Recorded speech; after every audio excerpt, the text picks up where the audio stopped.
Well, welcome back to Good Day State Line. The election's over, the inauguration's over, but how well do each of us really know how politics and law go hand in hand? So, of course, we had to call Tim Mahoney to help us out.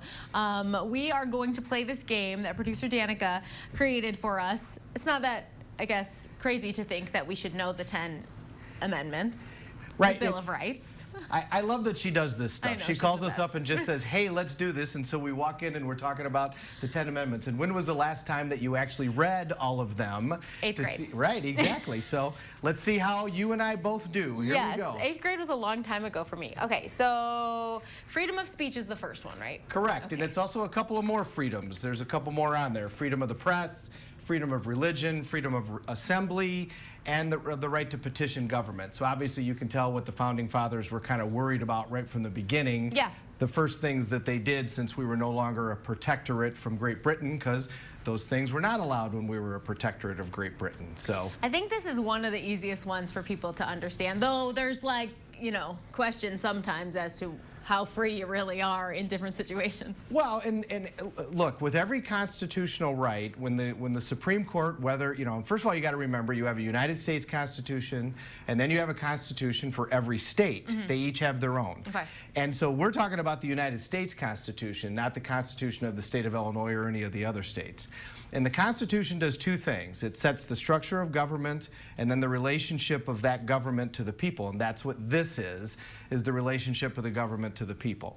So, and then when it comes to these, it's always a balancing act, the government's interest versus the individual's interest. Okay. So, you know, freedom of speech. You can say a lot of things, but you can't say fire in a crowded theater. That's the #1 example that people actually remember. Because it's easy to understand, right? Yeah. All right, second one, you'll be able to get that. The right to bear arms? Correct, Woo! the right to bear arms. Okay. Now, but if you read it on the United States Constitution, it says that we need a militia, so the right to bear arms is to create a militia. Okay. Whereas if you read the Illinois Constitution, it talks about individual rights to bear arms. One of the many things that's discussed. How about? I will tell you, I have no idea what the third one is. Do we talk about it a lot in society? No, okay. we never talk about the third one. Which one is it? The third one is that they can't tell us we have to house soldiers in our house. Okay.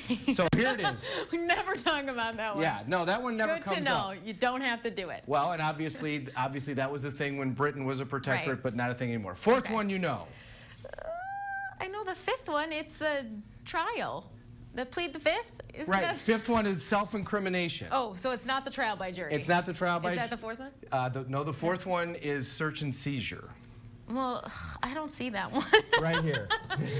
Okay. Protection against unreasonable searches and seizures. So the fourth one says before they can search you or they can seize you, that it's got to be based upon probable cause, it's got to be based upon a warrant, it's got to be done by, but, you know, think about, go ahead. I was just excited because I found the fifth one.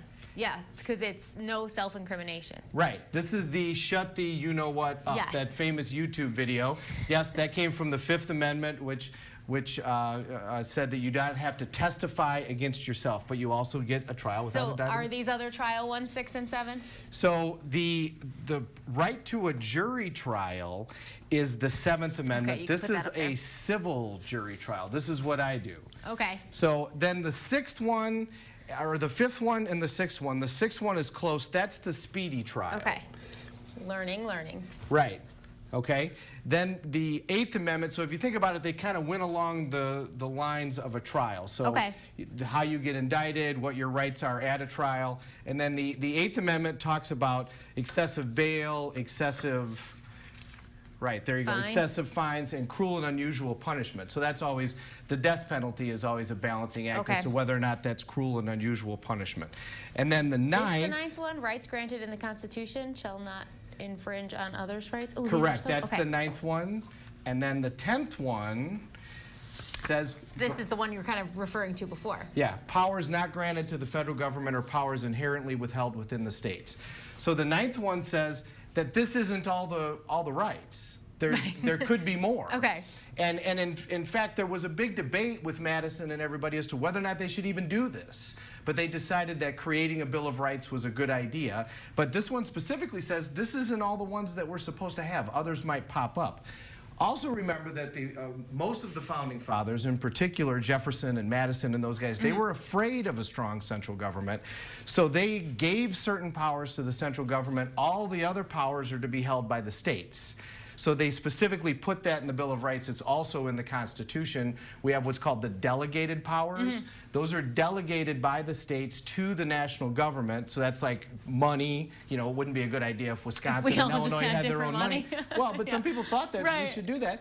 Declare war. Okay, we didn't want the states being able to do that. You know, foreign policy, things like that. So they specifically put that in the Bill of Rights. If we don't give it to the federal government, then it's inherently within the states. Well, you know, Tim, if you ever get bored being a lawyer, you could probably be a history teacher. I appreciate my Bill of Rights lesson today. You did great. I mean, this, you know, especially when you get into some of these ones that you don't hear about very often, you did really, really well. I'm going to study before next one. So, of course, you can call Tim. You see his number right there on your screen at Mahoney'sGotYourBack.com if you have any history questions or you need a lawyer. Thank you for joining us. Thanks for having me. Coming up next on GDS, we're taking you inside Rockford Psychiatrics Medical Services. The TMS therapy they offer is a game changer. We can't wait to show it to you. But first, it's birthday time. We have 2 Wednesday birthdays to celebrate this week.